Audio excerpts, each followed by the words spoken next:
I had a SCAD heart attack when I was 35 years old. SCAD stands for spontaneous coronary artery dissection, which is kind of a rare thing to happen, especially to somebody who's 35. That happened postpartum, so that it was affecting me as a young mom. They based it off of my hormones were so high with being pregnant with twins, and that my body came down from all of that too quickly, and they think that that's what caused the dissection to happen. It's a very rare condition, but it's well known that during pregnancy or during birth that women can develop tear. It's called dissection in a heart artery or coronary artery that can cause acute heart attack. This is very different from the regular heart attacks where they have cholesterol plaques and different risk factors. This is a totally different disease, and it's very rare, but it's well known.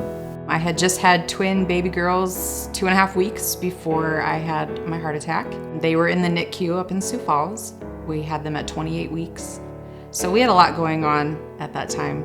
I was only 35, so I really didn't understand how I could have had open heart surgery, but yeah. The morning that we went in, I was having chest pains. I was having pain down both arms. I was having pain in my shoulder blades and in my teeth. My teeth hurt. So I asked my husband to come back home after he dropped our boys off at school, and I told him he needed to call the ambulance. I knew that something wasn't right, and I didn't want to be stuck in the middle of somewhere on our way to somewhere and something would really happen to me and he wouldn't know what to do.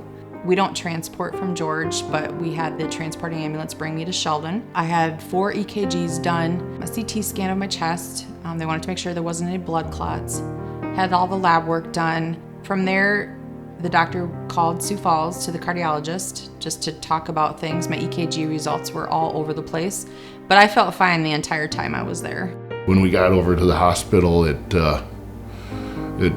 could see how serious it was, and that's when the helicopter came and went to Sioux Falls, and then we really figured out how serious it was. They brought me to the cath lab to do an angiogram, and then that's when they found the tear in my artery. Within, I think, about 30 minutes after they found the tear, they had me in OR and ready to go.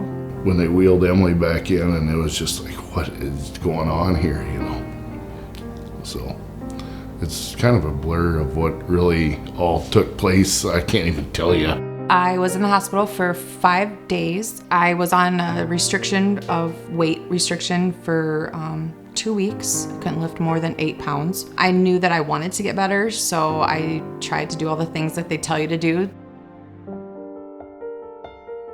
Yes, I was sad that my girls were in the NICU, but I was also happy. They were where they needed to be. They were getting the care they needed. They were very healthy for as early as they were born.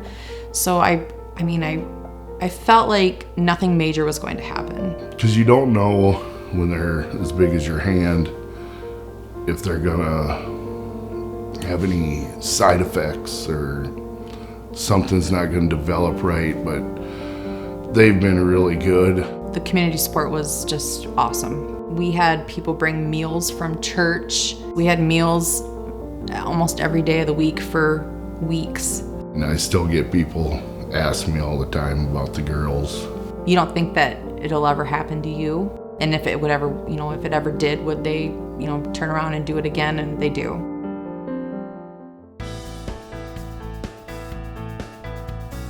I don't try to take as much things for granted.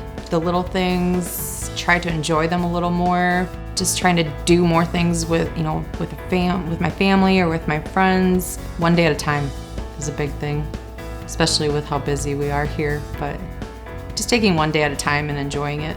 Just follow healthy lifestyles in general. I always tell my patients to be reasonable.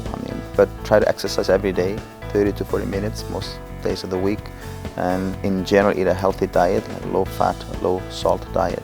Yeah, I don't think we really think about it much anymore, just because we just deal with everything that gets thrown at us, and we just deal with it because we both help each other with the kids, with the house stuff, with anything. I think the biggest thing is to listen to your body. If something doesn't feel right, if something feels off, if you don't feel good, I mean, even if it's the littlest thing, or you don't feel it's anything that has any concern to anybody else, make an appointment to go see your doctor. I think that's the biggest thing, is listen to what your body is telling you. Your body will tell you if something is wrong, whether it's just going to see your doctor or, in my case, calling an ambulance and going, even if you don't think it's serious. It could potentially, you could potentially lose your life over it.